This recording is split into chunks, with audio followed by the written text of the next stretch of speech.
অসমে সংগ্ৰাম কৰিছোঁ আৰু আমাৰ স্পষ্ট কথা যে অসমৰ সম্পদ অধিকাৰ, ভূমি অধিকাৰ, অৰ্থনৈতিক অধিকাৰ, ৰাজনৈতিক অধিকাৰ, ভাষিক অধিকাৰ কেৱল মাত্ৰ যাতে অসমীয়া মানুহৰ হাতত থাকে। আমাৰ স্পষ্ট কথা, গামোচাখন হৈছে অসমীয়া মানুহৰ স্বাভিমানৰ প্ৰতীক আৰু এই গামোচাখনক যোনে অসন্মান কৰিব, জাতিৰ স্বাৰ্থত এনেধৰণৰ ব্যক্তি কিন্তু হাত বেকা কৰি দিম। আমি বেকা কৰি দিম, স্পষ্ট কথা, কাৰণ আমি ভয় নকৰোঁ। নামনি অসম যদি আমি চাবলৈ যাওঁ, আজিৰ তাৰিখত নামনি অসম কিন্তু আমাৰ অসমীয়া মানুহৰ হাতত নাই। সি হিন্দুৱে হওক বা মুছলমানে হওক, সি খিলঞ্জীয়া যিখিনি আমাৰ অসমীয়া মানুহ আছে, অসমীয়া মানুহৰ হাতত এতিয়া নামনি অসম নাই। মই নামনি অসম গৈছোঁ, নগাঁও গৈছোঁ, মৰিগাঁও গৈছোঁ, ধিং গৈছোঁ, ৰূপহীয়াত গৈছোঁ।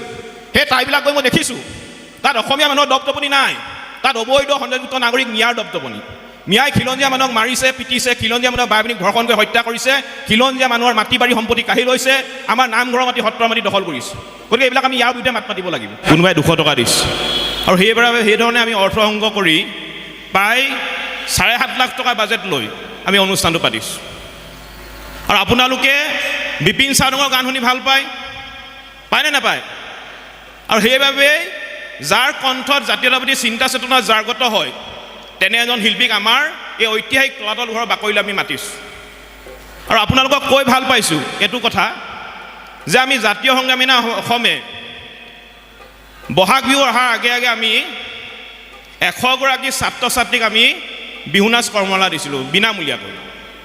শিৱসাগৰ বিভিন্ন প্ৰান্তৰ পৰা ছাত্ৰ ছাত্ৰীসকল আহিছিলে। আমি 100 গৰাকী ছাত্ৰ ছাত্ৰীক আমি ঢোল বাদন আৰু বিহু নাচ কৰ্মশালা শিকাই তেওঁলোকে এতিয়া বিভিন্ন ধৰণৰ মঞ্চত কিন্তু তেওঁলোকৰ প্ৰতিভাৰ ফলত পুৰস্কাৰ বুটলিবলৈ সক্ষম হৈছে। আৰু এইবাৰ আমি আপোনালোকৰ কাৰণে দিনজোৰা কাৰ্যসূচীৰে এই অনুষ্ঠানটো পাতিছোঁ। আৰু আমি ভাবিছোঁ আপোনালোকে যদি এই ধৰণে মৰম আশীৰ্বাদ দিয়ে, অহা বছৰ এইখন ঐতিহাসিক তলাতল ঘৰৰ বাকৰিলৈ আমি অংগৰাগ পাপন মহন্তক আনিম। অংগৰাগ পাপন মহন্তক আপোনালোকে ভাল পায়নে? আপোনালোকে গান শুনি ভাল পায়নে নাপায়? অহা বছৰ আমি আপোনালোকে যদি এই ধৰণে মৰম আশীৰ্বাদ দিয়ে, অহা বছৰ এই ঐতিহাসিক তলাতল ঘৰৰ বাকৰিলৈ আমি অংগৰাগ পাপন মহন্তক আনিম বুলি আজি আমি কথা দিলোঁ। আমি আনিম। আৰু মই জাতীয় সংগ্ৰামী অসমৰ শিৱসাগৰ জিলা সমিতিৰ সমূহ বিষয়ববীয়া, শিৱসাগৰ মহকুমা সমিতিৰ সমূহ বিষয়ববীয়া, নগৰ সমিতিৰ সমূহ বিষয়ববীয়া, বিভিন্ন আঞ্চলিক সমিতিৰ সমূহ বিষয়ববীয়াক মই আন্তৰিকতাৰে ধন্যবাদ জ্ঞাপন কৰিছোঁ। কাৰণ তেওঁলোকে মাহজোৰা কষ্ট কৰিলে আৰু মাহজোৰা কষ্ট কৰাৰ ফলত আজি অনুষ্ঠানটো আমি পাতিবলৈ সক্ষম হৈছোঁ। আগবেলা বতৰে বিধি পথালি দিছিলে, কিন্তু আমাৰ মনটো পবিত্ৰ কাৰণে আৰু আপোনালোকৰ আশীৰ্বাদৰ কাৰণে ইতিমধ্যে বৰষুণে এতিয়া আমাৰ পৰা আঁতৰি গৈছে। অনুষ্ঠানটো সফলভাৱে হ'ব বুলি আমি আশা কৰিছোঁ। আৰু ইতিমধ্যে আপোনালোকক জনাবলৈ পাই সুখী হৈছোঁ যে আপোনালোকৰ জনপ্ৰিয় কণ্ঠশিল্পী বিপিন চাওডাং ইতিমধ্যে আহি আমাৰ মাজত উপস্থিত হৈছেই। আৰু খন্তেক 5 বা 10 মিনিটৰ পিছতে বিপিন চাওডাংদেৱে আপোনালোকৰ সন্মুখত গীত পৰিৱেশন কৰিব। আৰু এই মুহূৰ্তত মই বেছি দীঘলীয়া কথা নকওঁ, সৰুকৈ কথা এটা ক'বলগীয়া আছে, মই কৈ গৈছোঁ। বিহু, আমাৰ বিহু প্ৰকৃতিৰ লগত জড়িত, মাটিৰ লগত জড়িত। কথাটো এইটো কাৰণে কৈছোঁ যে আমি সংগঠন কৰোঁ যেতিয়া আমাৰ চিন্তা চেতনাটো জাতীয়তাবাদী চিন্তা চেতনাৰে পৰিপুষ্ট। গতিকে কথাখিনি ক'ৰবাত সুবিধা পালে আমি ক'বলৈ আৰম্ভ কৰোঁ। আমাৰ প্ৰতিটো বিহু প্ৰকৃতিৰ লগত জড়িত, মাটিৰ লগত জড়িত। গতিকে বিহু তেতিয়াহে জীয়াই থাকিব যেতিয়া আমাৰ মাটি আমাৰ হাতত থাকিব। আৰু আজিৰ তাৰিখত আপোনালোকে অসমৰ পৰিৱেশ পৰিস্থিতি দেখিছে, চাৰিওফালৰ পৰা কেৱল মাত্ৰ আগ্ৰাসন হৈছে। আৰু অসমীয়া মানুহৰ হাতত এতিয়া মাটিৰ যিটো পৰিমাণ, এই পৰিমাণ কমি আহিছে। পুঁজিপতি গোষ্ঠীসমূহৰ হাতত মাটি তুলি দিয়া হৈছে। তাৰ সমান্তৰালভাৱে অবৈধ সন্দেহযুক্ত নাগৰিকে নামনি অসমত কিন্তু আমাৰ খিলঞ্জীয়া মানুহৰ মাটি ঠায়ে ঠায়ে দখল কৰিছে। আৰু সেইটো কাৰণে আমি জাতীয় সংগ্ৰামী অসমে সংগ্ৰাম কৰিছোঁ। আৰু আমাৰ স্পষ্ট কথা যে অসমৰ সম্পদ অধিকাৰ, ভূমি অধিকাৰ, অৰ্থনৈতিক অধিকাৰ, ৰাজনৈতিক অধিকাৰ, ভাষিক অধিকাৰ কেৱল মাত্ৰ যাতে অসমীয়া মানুহৰ হাতত থাকে, তাৰ কাৰণে আমি সংগ্ৰাম কৰিছোঁ। দুদিনমানৰ আগতে আপোনালোকে গম পাই শুনিছিলে যে ভোজপুৰী সন্মিলন নে কি, কিবা এটা সংগঠনে আহি অসমত এখন সংবাদমেল দিছে আৰু সংবাদমেল দি ঘোষণা কৰিছে যে অসমৰ বিধানসভাৰ 6খন আসন ভোজপুৰী বা বিহাৰী সম্প্ৰদায়ৰ বাবে সংৰক্ষণ কৰিব লাগে। এটা কথাটো হৈছে এনেধৰণৰ যে অসমৰ কেইজন অসমীয়া মানুহে আমি বহিৰাজ্যলৈ গৈ আমি সংগঠন খুলি মন্ত্ৰী বিধায়ক হ'ব পাৰিছোঁ অসমৰ কোনোবা এনেধৰণৰ ব্যক্তি আপোনালোকৰ চকুত পৰেনে যে যি ব্যক্তিয়ে বহিৰাজ্যলৈ গৈ বিহাৰ ৰাজস্থান বা উত্তৰ প্ৰদেশলৈ গৈ তাত সংগঠন খুলিছে আৰু সংগঠন খুলি মন্ত্ৰী বিধায়ক হ'ব পাৰিছে তেনেধৰণৰ কোনোবা মানুহ আপোনালোকৰ চকুত পৰিছে জানো কোনো মানুহ নাই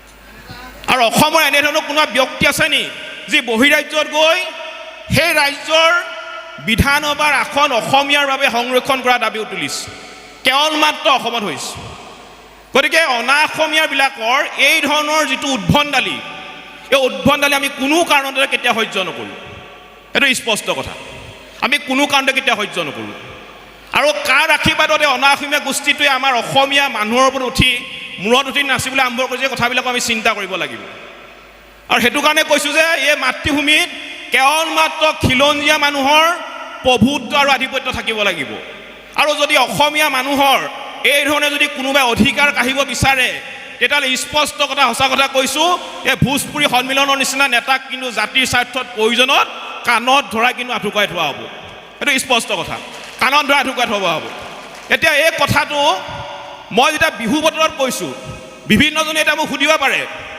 যে বিহু বতৰত এই কথাবিলাক কেলৈ কৈছে ডক্টৰ ভূপেন হাজৰিকাদেৱে গীতে মাতে এটা কথা কৈ থৈ গৈছে যে বহাগ মানে এটি ঋতু নহয় বহাগ এটি মাহ অসমীয়া জাতিৰ আয়ুস ৰেখা গণজীৱনৰ হ্ৰাস গতিকে বহাগ হৈছে অসমীয়া জাতিৰ আয়ুস ৰেখা গতিকে বহাগৰ বতৰত আমি এই কথাবিলাক আলোচনা কৰিব লাগিব অসমীয়া মানুহৰ ওপৰত হোৱা অত্যাচাৰ অন্যায় বেদখল লুণ্ঠন কথাবিলাক আলোচনা কৰিব লাগিব ৰাইজক সজাগ কৰিব লাগিব এই যে গামোচাখন আমাক পিন্ধাইছে আপোনালোকে মনত পেলাব কথাটো হয়নে নহয় এই গামোচাখন যে আমাক পিন্ধাইছে এই গামোচাখনক আজিৰ পৰা দুবছৰমানৰ আগতে কিছুমান বঙালী সম্প্ৰদায়ৰ মানুহে গামোচাখন দুফাল কৰি এটা চাইডে এখন বঙালী বস্ত্ৰ লগাইছিলে নে মনত পৰিছেনে আৰু লগাই কি কৈছিলে তেওঁলোকে অসমৰ দুজনমানৰ মন্ত্ৰী বিধায়কক পিন্ধাইছিলে আমি ইয়াৰ তীব্ৰ বিৰোধিতা কৰিছিলোঁ তীব্ৰ প্ৰতিবাদ কৰিছিলোঁ আমাৰ স্পষ্ট কথা গামোচাখন হৈছে অসমীয়া মানুহৰ স্বাভিমানৰ প্ৰতীক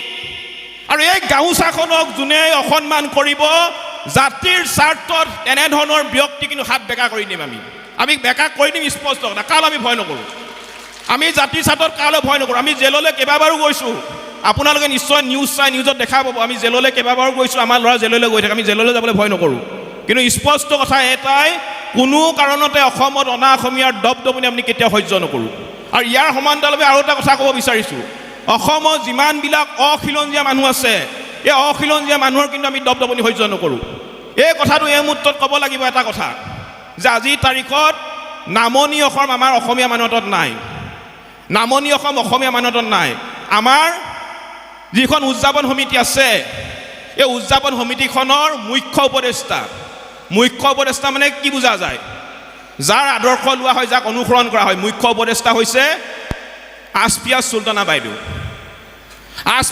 বাইদেউ হৈছে আমাৰ মুখ্য উপদেষ্টা তেওঁ আমাক পৰামৰ্শ দিয়ে আমাৰ শিৱসাগৰখন হৈছে সকলো জাতি বৰ্ণ ধৰ্ম ভাষা নিৰ্বিশেষে সকলো মানুহে সমিল মিলিলে আমি বসবাস কৰিছোঁ ইয়াত সম্প্ৰীতি এনাজৰীডাল অধিক শক্তিশালী হৈ আছে কিন্তু নামনি অসম যদি আমি চাবলৈ যাওঁ আজিৰ তাৰিখত নামনি অসম কিন্তু আমাৰ অসমীয়া মানুহৰ হাতত নাই সি হিন্দুৱে হওক বা মুছলমানে হওক সি খিলঞ্জীয়া যিখিনি আমাৰ অসমীয়া মানুহ আছে অসমীয়া মানুহৰ হাতত এতিয়া নামনি অসম নাই মই নামনি অসম গৈছোঁ নগাঁও গৈছোঁ মৰিগাঁও গৈছোঁ ধিং গৈছোঁ ৰূপহীয়াত গৈছোঁ সেই ঠাইবিলাক গৈ মই দেখিছোঁ তাত অসমীয়া মানুহৰ দপদপনি নাই তাত অবৈধ সন্দেহযুক্ত নাগৰিক মিয়াৰ দপদপনি মিয়াই খিলঞ্জীয়া মানুহক মাৰিছে পিটিছে খিলঞ্জীয়া মানুহক বাই ভনীক ধৰ্ষণ কৰি হত্যা কৰিছে খিলঞ্জীয়া মানুহৰ মাটি বাৰী সম্পত্তি কাঢ়ি লৈছে আমাৰ নামঘৰৰ মাটি সত্ৰৰ মাটি দখল কৰিছে গতিকে এইবিলাক আমি ইয়াৰ বিৰুদ্ধে মাত মাতিব লাগিব আমি মাত মাতিছোঁ আমি অবৈধ সন্দেহযুক্ত নাগৰিক মিয়াৰ বিৰুদ্ধে আমি সংগ্ৰাম কৰি আছোঁ আপোনালোকে শুনিছেনে নাই মিয়া খেদা যিখন অভিযান কৰিছোঁ আপোনালোকে শুনিছেনে নাই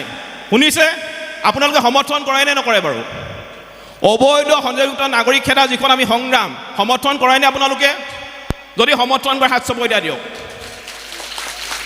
গতিকে বিহুৰ বতৰত আমি এইটো কথাই ক'ব বিচাৰিছোঁ আমি খেদিলেই নহ'ব কিন্তু ইয়াৰ আমি প্ৰতিকাৰ ল'ব লাগিব আমি বিহু বতৰত মই এই কথাটো ক'ব বিচাৰিছোঁ যে আমি এটা সংকল্প ল'ব লাগিব খেতিৰ মাটিডৰা ৰুবলৈ আমি যাতে মিয়াক নলগাওঁ খেতি মাটিডৰা ৰুবলৈ যাওঁতে যে আমি মিয়াক নলগাওঁ নিজে যাতে কৰিবলৈ চেষ্টা কৰোঁ বা আমাৰ থলুৱা মানুহক যাতে ব্যৱহাৰ কৰোঁ ঘৰটো যদি পকী ঘৰ কোনোবাই বনাবলৈ বিচাৰিছে যাতে মিয়াক নলগায় আমাৰ থলুৱা মানুহ আছে, সি হিন্দু হওক বা মুছলমানে হওক, আমাৰ থলুৱা মানুহ আছে, বহুত মানুহ আছে, মিস্ত্ৰী আছে, পকা মিস্ত্ৰী আছে। আমি সেইবিলাক যাতে কামত লগাম সেই কথাটো সিদ্ধান্ত ল'ব লাগিব। আমাৰ আদৰ্শ হৈছে মহাবীৰ লাচিত বৰফুকন, আমাৰ আদৰ্শ হৈছে মহাপুৰুষ শ্ৰীমন্ত শংকৰদেৱ, আমাৰ আদৰ্শ হৈছে মহাপুৰুষ মাধৱদেৱ, আমাৰ আদৰ্শ হৈছে আজান ফকীৰ চাহাব, আমাৰ আদৰ্শ হৈছে সতী জয়মতী, আমাৰ আদৰ্শ হৈছে স্বামী বিবেকানন্দ, আমাৰ আদৰ্শ হৈছে এই দেশৰ বাবে প্ৰাণ দিয়া আমাৰ বীৰ শ্বহীদসকল। আমাৰ আদৰ্শ কেতিয়াও মোগল বা মোগলক ভাল পোৱাকল হ'ব নোৱাৰে। যিসকলে এতিয়াও ঔৰংজেব, মিৰ্জুলা, কালাপাহাৰক নিজৰ আদৰ্শ বুলি ভাবি আছে, ইতিহাসৰ সৰ্বোত্তৰ বীৰ বুলি ভাবি আছে, তেনেলোকৰ কিন্তু অৱস্থিতি আমাৰ অসমত প্ৰয়োজন নাই। অসমখন স্বৰ্গদেউ চাওলুং চুকাফা, মহাপুৰুষ শ্ৰীমন্ত শংকৰদেৱ, মহাপুৰুষ মাধৱদেৱ আৰু আজান ফকীৰ চাহাবৰ আদৰ্শৰে পৰিচালিত হৈ আছিলে আৰু ভৱিষ্যত দিনতো অনাগত দিনতো পৰিচালিত হৈ থাকিব বুলি আমি আশা কৰিছোঁ।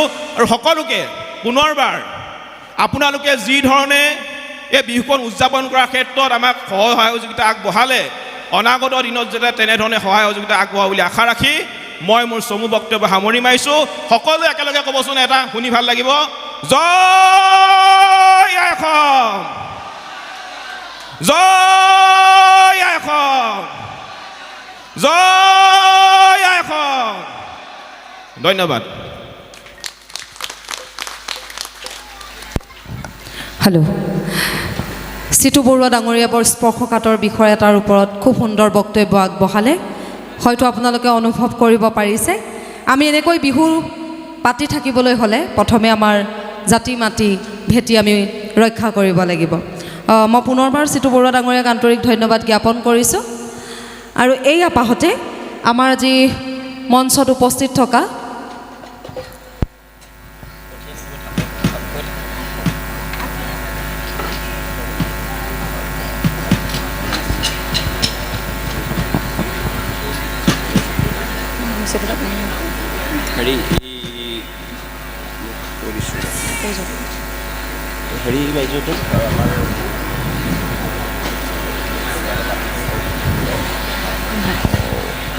ৰঞ্জিত ফুকন, আমি মঞ্চলৈ ৰঞ্জিত ফুকন ডাঙৰীয়াক আগবঢ়াই নিবলৈ উদ্যোক্তাসকল নাই।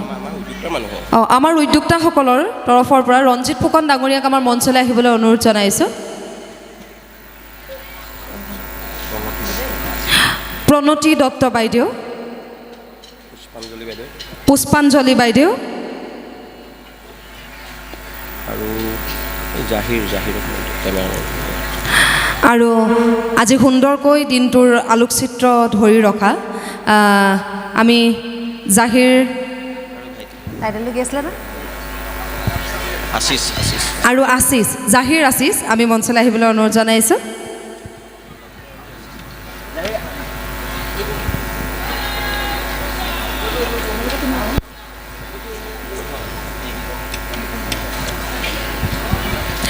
আমাৰ মাজত উপস্থিত আছে জাতীয় সংগ্ৰামী সেনাৰ শিৱসাগৰ জিলা সমিতিৰ সভাপতি ঋতুৰাজ বৰুৱা ডাঙৰীয়া।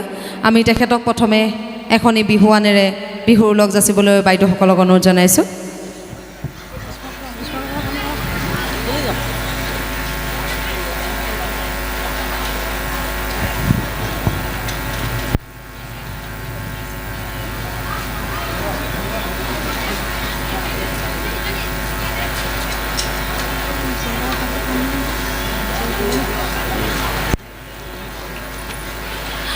তেখেতক এখনি বিহুৱান আৰু এটি স্মাৰক প্ৰদান কৰিছে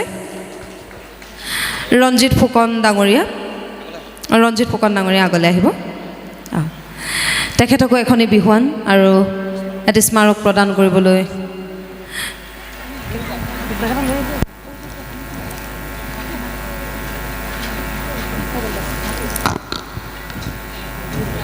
অকণমান আপুনি আগবাঢ়ি দিব।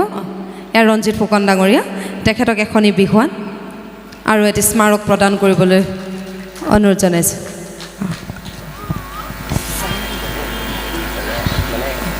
আমাৰ দিনটোৰ আলোকচিত্ৰ খুব সুন্দৰকৈ এতিয়া পৰ্যন্ত ধৰি ৰখা আমি জাহিৰক অকণমান আগবাঢ়ি আহিবলৈ অনুৰোধ জনাইছোঁ। আৰু চাহিল ফটোখন তুলি লওক, তাৰ পাছত তেখেতকো এখনি বিহুৱান আৰু এটি স্মাৰক প্ৰদান কৰিবলৈ অনুৰোধ জনাইছোঁ। ধন্যবাদ। আৰু চাহিল, দিনৰ পৰা এই পৰ্যন্ত দুয়োজনে খুব সুন্দৰকৈ আলোকচিত্ৰসমূহ ধৰি ৰাখিছে। তেখেতকো এখন বিহুৱান আৰু এটি স্মাৰক প্ৰদান কৰিবলৈ অনুৰোধ জনাইছোঁ। আকৰাম হুছেইন ডাঙৰীয়া, আপুনি আগবাঢ়ি আহিব। আমাৰ হিমাংশু নেওগ ডাঙৰীয়া ক'ত গ'ল বাৰু?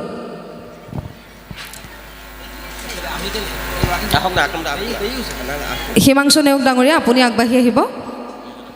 আমি আকৰাম দা আৰু হিমাংশু দাক দুয়োজনকে একোখন বিহুৱান আৰু এটা স্মাৰক প্ৰদান কৰিবলৈ মই আমাৰ বাইদেউসকলক অনুৰোধ জনাইছোঁ। যিহেতু কিছু সময়ৰ পাছতে আমাৰ কণ্ঠশিল্পীগৰাকী মঞ্চত গীত পৰিৱেশন কৰিব, তাৰ প্ৰাক মুহূৰ্তত আমি এই কাৰ্যসূচী সমাপন কৰিব বিচাৰিছোঁ। আৰু আমাৰ এয়া হিমাংশু নেওগ ডাঙৰীয়া, তেখেতকো এখনি বিহুৱান আৰু এটি স্মাৰক প্ৰদান হৈছে। জিলা সমিতিৰ জাতীয় সংগ্ৰামী সেনাৰ জিলা সমিতিৰ সাংগঠনিক সম্পাদক পিংকু দত্ত ডাঙৰীয়া, ক্ষমা কৰিব, পিংকু বৰঠাকুৰ ডাঙৰীয়া, আমি তেখেতকো অকণমান মৰম যাচিব বিচাৰিছোঁ। এখনি বিহুৱান আৰু এটা স্মাৰক প্ৰদান কৰিব বিচাৰিছোঁ।